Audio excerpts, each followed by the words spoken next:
Good morning and welcome to the 445 Productive Through Joy show with your host and your boy, Dr. Michael Datcher. The show airs each weekday morning, hella early. At 4:45 a.m. here on YouTube's Michael Datcher channel, and at 4:45 p.m. on Facebook Live. Guys, today we're talking about guidance. So thanks for joining us. We're going to dive right into the topic. You can go to productivethroughjoy.com and see about us. We speak to groups, schools, and organizations about being productive through joy. Let's dive in. So point one is that everyone is guided by something or somebody, some individual, some philosophical system, whether you call it a philosophical system or not. Principles are guiding us. So point one is you want to think about what's guiding you. Like, what are you using? What's influencing your decision-making processes? What are you doing to make decisions? Point two is we're encouraging you to think about being guided. Do your due diligence, but also be guided by your inner spirit. In the vernacular culture, we call that your gut feeling, intuition, mother's wit. That thing that we have, that intuition that makes you think, I probably shouldn't do this. I probably shouldn't walk down this street. I got a funny feeling.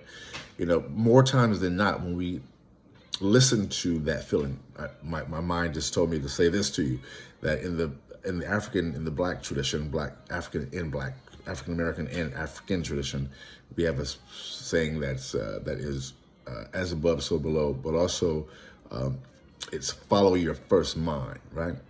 Follow your first mind, follow your intuition.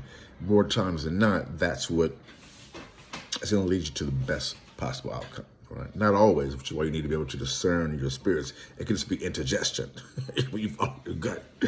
Again, this is simple, but it isn't easy because you have to. It's simple, but it is not easy because you have to also kind of discern what the other possibilities are. So, which goes right into point three. As you become adept at being guided by what we would call the inner spirit, right? Although we need to also do our research. Absolutely, I'm a professor who believes in the power of knowledge and reading, so I'm a proponent of accessing knowledge outside of myself through books, through workshops, through other types of leadership experiences. I'm also a proponent of following the inner spirit, and that takes development. If you know the show, we talk about meditation, yoga, other types of spiritual modalities. Guys, that's super important, especially in times that we've just been through the last 4 years of our prior president. COVID, so much. It is especially important during those times. And what's ironic about times like the last 4 years, is that these types of times make you lean upon your spiritual practice, as I call it, but your spiritual work, your other people call it their energetic work, whatever you want to call it. You don't have to even call it God if you don't feel comfortable using that term. It's really all the same. We're just putting these names on these things, energy of the universe, whatever you want to call it. But it's a real thing. The intuition that you have, it's a real thing, right? And that's one of the aspects of the idea that we all come from the same original primordial source, which is why when you help someone, you feel good. For those who have any type of who are in tune with their true self, if you offer someone, if you do a good deed, you feel good because you're actually just helping yourself, because we literally all are related at a genetic level. You may have heard of the Human Genome Project. If not, look that up, and which I will not get into right now. But we have so much of the same DNA, meaning people around the world. Literally, all things are related. So when you are in tune with the universal order, when you are doing good to other people and to your environment, can really help you. And not that we do it because it helps us, but it just makes sense. And it's not bad to get help for doing good. That's why you do it.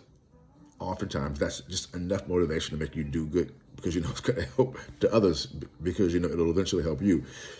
If that imperative was not there, maybe people wouldn't do as much good. So that's it. Boom, goes the dynamite. That's on behalf of today's show. We'll see you this afternoon at 4:45 p.m. on Facebook Live. Is that right? Yes. Until then, let's talk about it and be about it. Oh, in case you're online, tomorrow I'll be with the great author Kenneth Norris discussing his new book. We'll be in conversation as part of the San Francisco African American Museum up north. If you're in California, it's an online program. You can just you either Google Keenan Norris and give you the spelling of his name, or Google me. I'm sure we'll pop up.